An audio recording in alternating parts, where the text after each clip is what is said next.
এখন শীতের দিনে পায়েস খেতে ভালো লাগে। পায়েস বানানোর জন্য দুধ নিলাম।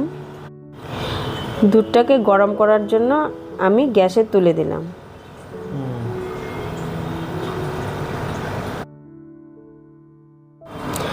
দুধ ফুটে উঠলে এর মধ্যে ধুয়ে রাখা গোবিন্দভোগ চাল আমি ছেড়ে দিলাম।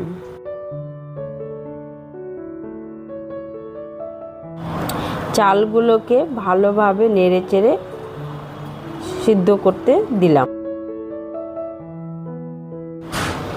চালগুলো সিদ্ধ হয়ে এলে এর মধ্যে মিল্ক পাউডার দিয়ে দিলাম।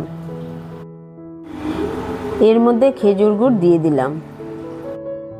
খেজুর গুড়টাকে ভালোভাবে মিশিয়ে নেওয়ার পর এর মধ্যে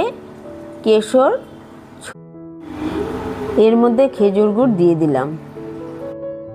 খেজুর গুড়টাকে ভালোভাবে মিশিয়ে নেওয়ার পর এর মধ্যে কেশর ছড়িয়ে দিলাম স্বাদ এবং কালার হওয়ার জন্য।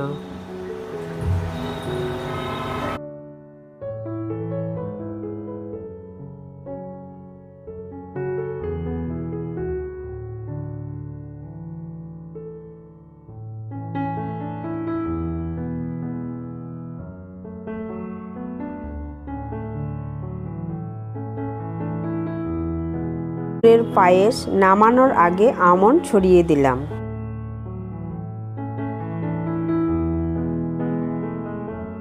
চাইলে তোমরা এর সঙ্গে পেস্তাও মিশিয়ে দিতে পারো।